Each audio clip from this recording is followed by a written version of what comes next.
거룩하신 하나님 아버지, 하나님의 은혜를 감사드립니다. 오늘 이 시간을 통하여 우리에게 주실 말씀을 은혜로 받으며 기도의 자리로 나아가기 원합니다. 성령 하나님께서 우리를 인도하여 주시옵소서. 예수님 이름으로 기도드립니다. 아멘. 찬송가 363장 하나님께 찬양드립니다. 찬송가 363장입니다. 내가 깊은 곳에서 주를 불러 아뢰니 주여 나의 간구를 들어주심 바라고 보좌 앞에 나가니 은혜 내려주소서. 주가 죄를 살피면 누가 능히 서리요. 오직 주만 모든 죄 용서하여 주시니 주님 앞에 떨면서 용서하심 빕니다. 파수꾼이 새벽을 기다리고 바라듯 나의 영혼 주님만 간절하게 바라네. 이스라엘 백성아 주를 바라보아라. 주의 크신 은혜와 그의 능력 바라라. 주의 깊은 은총에 우리 구원 있으니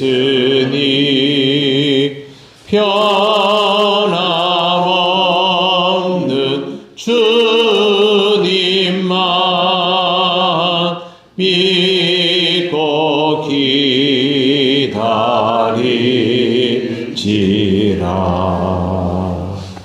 아멘. 하나님 말씀 골로새서입니다. 신약 성경 324쪽입니다. 324쪽 골로새서 1장 1절 2절 말씀입니다. 1절과 2절을 다 같이 봉독하겠습니다. 하나님의 뜻으로 말미암아 그리스도 예수의 사도된 바울과 형제 디모데는 골로새에 있는 성도들 곧 그리스도 안에서 신실한 형제들에게 편지하노니 우리 아버지 하나님으로부터 은혜와 평강이 너희에게 있을지어다. 아멘. 네, 오늘부터 골로새서 말씀을 함께 보겠습니다. 골로새서는 바울이 골로새 교회를 향하여 쓴 편지입니다. 골로새서는 옥중서신의 하나로 알려져 있습니다. 옥중서신이라는 말은 바울이 가택연금 상태로 있으면서 쓴 편지라는 뜻입니다. 당연히 가택연금 상태는 좋은 상황이 아닙니다. 그럼에도 불구하고 바울은 이곳에서 4번의 편지를 썼습니다. 사실 바울의 사역에 있어서 상황이 좋았던 적은 단 한 번도 없습니다. 바울은 언제나 자기에게 주어진 상황에 상관없이 최선을 다해서 복음을 전했습니다. 먼저 기록 시기는 주후 60년에서 62년 사이로 보입니다. 주후 60년이라는 숫자가 좀 의미가 있습니다. 골로새 교회는 바울이 설립한 교회가 아니고 에바브라에 의해서 설립된 교회입니다. 골로새 지역을 먼저 소개를 시켜드리면 소아시아의 부르기아 지방이라고 있는데 이 지방의 주요 도시 중에 하나입니다. 이 지방에는 우리가 잘 알고 있는 라오디게아 그리고 히에라볼리가 있습니다. 그 사이에 골로새가 위치하고 있습니다. 성경에 바울이 다녔던 그 도시들을 보면 특징이 있습니다. 규모가 중대형급입니다. 그 다음에 유동인구가 아주 많고 다민족이 모여있는 그런 곳에 바울이 주로 사역을 했고, 골로새도 원래 그런 지역이었지만 시간이 지나면서 조금 쇠퇴한 도시입니다. 골로새는 양털과 염색 산업이 아주 발달했었는데요. 바울이 복음을 전하던 시대에는 옆에 있는 라오디게아가 더 커지고 골로새는 좀 작아진 그런 상태였습니다. 전성기를 좀 지난 도시인데 중요한 건 주후 60년에 이 지방 전체에 대지진이 발생합니다. 그리고 이 지진으로 라오디게아와 골로새와 히에라폴리스 이 세 개가 사실상 거의 완파됩니다. 도시 전체가 완파되니까 그 라오디게아는 그 당시에 굉장히 부유한 도시라서 거의 그대로 다 재건을 했습니다. 골로새는 재건이 안 되는 겁니다. 전성기를 지나놓으니까 재정이 딸려가지고 제대로 재건을 못하고 이때부터 더 쇠락한 길로 들어가게 됩니다. 옛날의 영화를 가지고 있고 그런데 지금은 컨디션이 별로 안 좋은데 지진으로 완전히 처참하게 부서지고 복구가 잘 안 되는 뭔가 바라는 것이 되게 많은 그런 도시였습니다. 그리고 이 도시에는 세 민족이 들어와 있었습니다. 헬라, 그리스 사람들, 그 다음에 이 본토인 부르기아 사람들, 그리고 생각보다 많은 유대인들이 살았습니다. 유대인이 보통 한 2,000 가구 그 정도였다고 하면 이게 적은 숫자가 아닙니다. 고대 사회에서는. 그러니까 유대인들이 소아시아 지방, 로마, 헬라 지방의 대도시에 어김없이 상업적인 활동을 하면서 그렇게 흩어져 있는 경우들이 많았는데 골로새도 마찬가지였습니다. 크게 세 민족이 들어와서 살고 있다면 이 세 민족이 가지고 있는 종교적 특성이 서로 이렇게 충돌하거나 영향을 받을 수 있는 상태였습니다. 이전에 바울 서신서에서 보면 지방마다 각 지방에 주신이 있고 그 지방의 그 주신을 신봉하는 그룹들이 있었죠. 그 다음에 유대인들은 어디를 가나 회당을 세워놓고 회당을 중심으로 자기들의 신앙을 구축하고 있었습니다. 그런 상태에서 세워진 골로새 교회였지만 여러 신들이 있는 상황이 되다 보면 결국에는 골로새 사람들이 그 신들의 영향을 받으며 자라다가 그리스도인이 되었죠. 그렇기 때문에 그 전에 종교 생활을 했던 것들에 잔존물이 있습니다. 예전에 우리나라의 김선주 목사님이 그 처음에 개종하고 나서도 새벽마다 일어나서 정한수를 떠놓고 기도를 불공을 들이듯 그렇게 했다는 기록이 있거든요. 그거 왜 그러냐면 예전에 종교적 습성이 있어서 그 습성을 가지고 자기가 기독교인으로 신앙생활을 하려 하는 성향이 있다는 것이죠. 그러면 골로새 교인들 중에도 그런 사람들이 있고 또 외부에서 이교도적 영향이 강하게 오면 쉽게 영향받을 수 있는 가능성이 있다라는 것입니다. 바울이 골로새 교회에 편지를 쓴 이유는 에바브라를 통해서 그 교회에 이런 위험성들이 들어오고 있다는 것을 알게 되었기 때문에 쓰게 된 것입니다.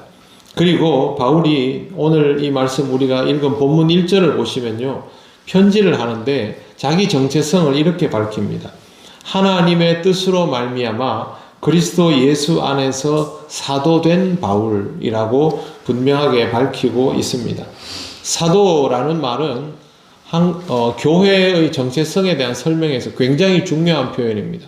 교회의 표지를 말할 때 하나의 사도성을 가진 거룩하고 보편적인 교회 이렇게 나오기 때문에 사도적 전승이라는 게 중요하고 12사도가 그래서 위력적인 겁니다. 베드로가 교회의 수장으로 불리워지는 궁극적인 이유는 12사도의 수장이기 때문이죠. 그런데 바울에게는 그런 사도적인 특징이 없습니다. 예수님을 따라다닌 제자가 아니죠. 그럼에도 불구하고 바울은 자기 스스로를 하나님의 뜻으로 말미암아 그리스도 예수 안에서 사도된 바울이라고 말합니다. 사도의 특징은 뭐냐면 그리스도 예수로부터 부르심을 받아 그 부르심에 맞게 훈련되고 보내어진 사람, 복음을 위해서, 그게 사도성입니다. 직접적으로 그리스도로부터 부르심을 받아야 하는데 바울이 자기 스스로를 직접적으로 그리스도로부터 부르심 받았다라고 말하는 것이죠. 다메섹 도상에서 예수님을 만났고 거기서 인생이 바뀌고 훈련을 받아서 보내어졌다라고 스스로에 대하여 말하는 겁니다. 그러면 바울이 정말 그런 인생을 살았는가를 보고 거기서부터 맞춰 들어가면 되죠. 바울은 직접 주님을 만났습니다. 그 다음에 사역의 길을 갔습니다. 사도행전을 보면 바울이 전도 여정을 할 때에 결정적인 순간마다 바울이 하나님께 물으면 하나님께서 정하여 주시는 대로 갔습니다. 바울 마음대로 경로를 막 간 것이 아닙니다. 직접 주님을 만났고 주님으로 인하여 보내어지고 그 경로도 따랐던 사람, 그리고 누구보다 열심히 복음을 전했던 사람. 그래서 바울은 스스로를 사도라고 자신 있게 말합니다. 실제로 바울 사도의 역할은 12사도의 역할을 합친 것과 맞먹는 위력이 있다라고 우리는 판단을 하고 있습니다. 그러니까 바울이 이 말을 하기에 부족함이 없죠. 저는 이 말씀을 보면서 그런 생각을 했습니다. 우리도 바울처럼 우리에게 주어진 정체성에 알맞는 삶을 살아가면 좋겠다라는 것이죠. 부르심을 받은 자는 그 부르심에 합당하게 살아가면 그렇게 이름 불리워져도 맞지 않겠습니까? 저 사람은 정말 주님의 제자답다. 주님의 제자다운 모습을 보인다. 복음을 가진 자답다. 그렇게 불리워진다면 우리 스스로 나는 복음 증거자입니다. 전도하는 사람입니다. 제자입니다. 라고 부를 때에 누가 뭐라고 하겠습니까? 이미 우리가 그 삶을 살고 있다면 그렇게 할 수 있는 것이죠.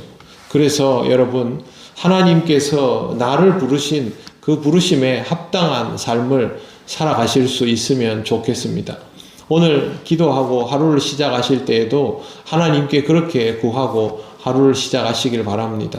하나님, 저를 부르실 때 그 부르심에 합당한 사람으로 살아갈 수 있게 하여 주시옵소서. 필요한 것들을 훈련받고 연단받으며 하나님이 원하시는 삶으로 나아가게 하셔서 그리스도인이라는 이름이 부끄럽지 않도록 그렇게 살게 하여 주시옵소서. 그렇게 기도하며 하루를 시작하시고 오늘 하루를 하나님 보시기에 합당하게 살아가시기를 바랍니다. 기도드리겠습니다. 하나님 감사합니다. 오늘부터 골로새서 말씀을 봅니다. 바울이 골로새 교회를 향하여 보내었던 이 편지가 이 시대를 살아가는 우리에게 필요한 내용임을 믿음으로 받아들이게 하옵소서. 스스로 사도라고 부르기에 주저함이 없었던 바울처럼 우리도 주님 앞에서, 사람들 앞에서 그리스도인이라고 자부하기에 주저함이 없는 인생이 되기를 원합니다. 제자로 부르심을 받았음을 기억하고 그 부르심에 합당한 삶이 되어가기를 원합니다. 성령께서 우리를 인도하셔서 연단받고 성장하게 하실 때에 기쁘게 받아들이며 믿음의 성장을 이루고 부르심에 합당한 삶으로 나아가게 하여 주시옵소서. 오늘의 모든 것을 주님께 맡기오며 예수님 이름으로 기도드립니다. 아멘. 하늘에 계신 우리 아버지, 아버지의 이름을 거룩하게 하시며 아버지의 나라가 오게 하시며 아버지의 뜻이 하늘에서와 같이 땅에서도 이루어지게 하소서. 오늘 우리에게 일용할 양식을 주시고 우리가 우리에게 잘못한 사람을 용서하여 준 것 같이 우리 죄를 용서하여 주시고 우리를 시험에 빠지지 않게 하시고 악에서 구하소서. 나라와 권능과 영광이 영원히 아버지의 것입니다. 아멘.